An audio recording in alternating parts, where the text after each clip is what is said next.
wabarakatuh. Untuk pertemuan kali ini kita bahasnya kondisi dan jenis pengambilan keputusan ya. Jadi di kondisi pengambilan keputusan itu ada 3, di kondisi pengambilan keputusan dalam kepastian, kondisi dalam kondisi beresiko, dan kondisi ketidakpastian ya. Itu ada 3 ya kondisinya ya di dalam pengambilan keputusan. Nah, di sini kita akan bahas nih sedikit kondisi pengambilan keputusan dalam kepastian ya. Jadi kondisi kepastian itu berarti segala sesuatu yang akan terjadi pada masa yang akan datang secara pasti dan dapat diperkirakan, biasanya seperti itu. Nah, hal ini biasanya disebabkan tersedianya ya pastinya informasi yang akurat ya, bisa diukur itu, dan semua itu bisa sebagai dasar pengambilan keputusan. Nah, biasanya manajer membuat keputusan dalam kondisi pasti, berarti ia telah mengetahui ya secara pasti apakah yang akan terjadi pada masa yang akan datang, seperti itu ya. Nah, ini misalkan manajer akan melakukan investasi berskala besar jika sudah dipastikan tentang pemasokan bahan baku lancar, ada jaminan penjualan produk lancar, dan ada jaminan kontrak baik supplier bahan baku. Nah, itu adalah sebagai pengukur ya atau kepastian dalam mengambil keputusan. Nah, ini apabila pengambilan keputusan dihadapkan pada banyak pilihan keputusan dalam kondisi kepastian, maka secara rasional ia akan memilih keputusan yang terbaik. Maksudnya apa? Jadi misalkan si manajer tersebut menghadapi beberapa pilihan keputusan. Jadi biasanya dari beberapa pilihan tersebut si manajer mengambil keputusan yang terbaik gitu ya. Nah, itu. Yang berikutnya yaitu keputusan terbaik bagi pengambil keputusan dalam kondisi pasti adalah dengan melihat apa ya? Dengan melihat apa yang akan diputuskan gitu kan. Nah, jika pilihan menyangkut biaya dan dapat diperkirakan secara pasti, maka keputusan terbaik adalah biaya yang paling murah. Nah, itu ya. Nah, ini jika pilihan berkaitan dengan manfaat ya atau keuntungan yang diperkirakan secara pasti ya, apa sih manfaat yang paling tinggi itu kan. Nah, itu apa? Nah, itu sih kalau menurut saya. Nah, ini jika keputusan berkaitan dengan kombinasi dari beberapa kemungkinan ya. Nah, bisa dari nilai optimal ya. Terus ini biasanya kalau untuk pengambilan keputusan kita pakai alat analisis ya. Ini ntar kita bahas di bab selanjutnya. Nah, itu kita belajar apa sih alatnya. Nah, ini sedikit saya akan kasih contoh biar nggak bingung ya. Nah, ini pakai alat namanya linear programming. Nah, ini di Operation Research sudah ada. Nah, di linear programming ini ada beberapa aplikasi ya, biasanya di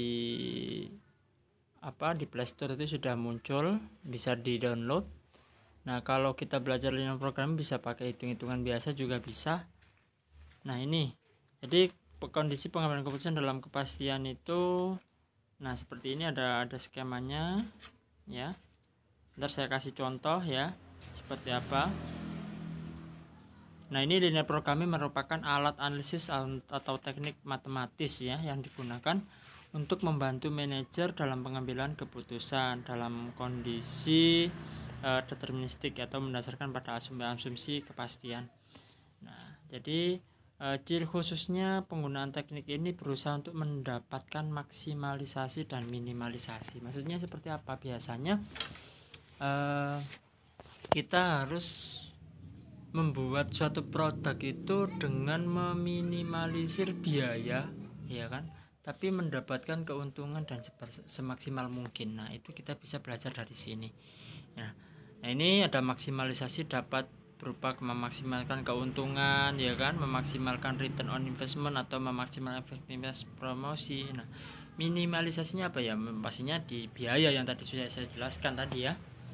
Nah, ini komponennya di linear programming itu ada variabel keputusan, ada fungsi tujuan, ada fungsi kendala itu kan.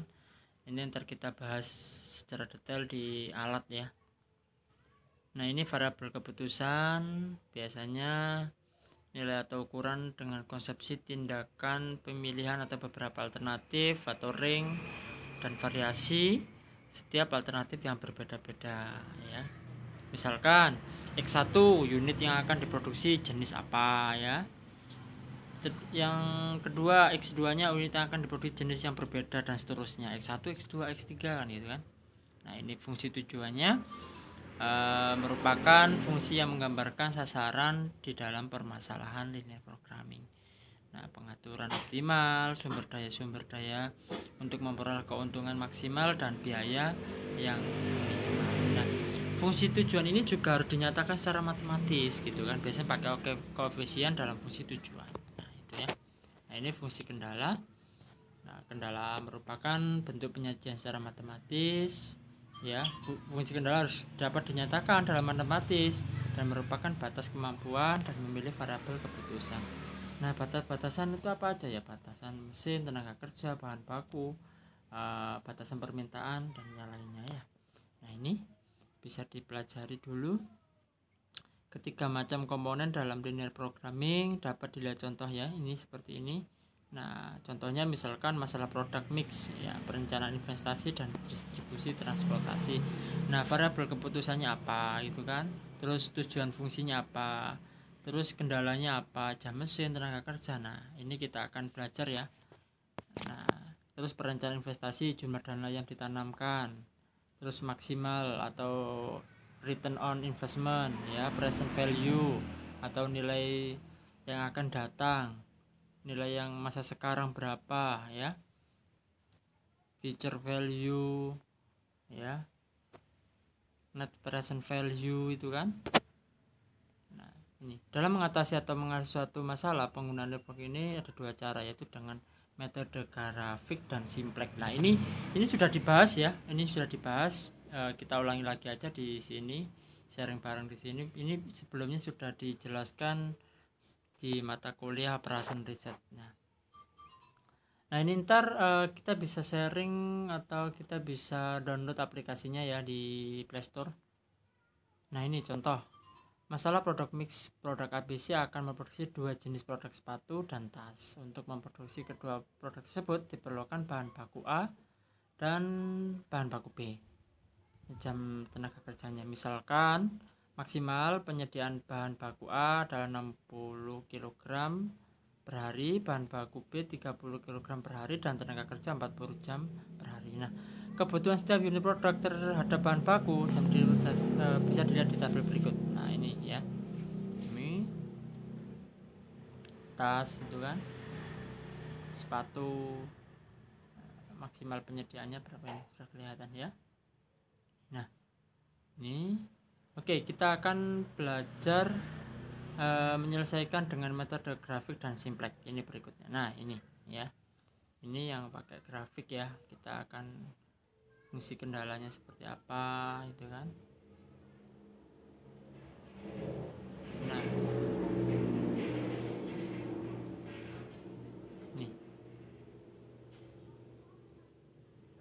jadi ya, X1 nya berapa? Nah, X1 nya tadi apa? Jumlah sepatu yang diproduksi per hari berapa? 15 unit. X2 nya yang diproduksi tiap hari berapa?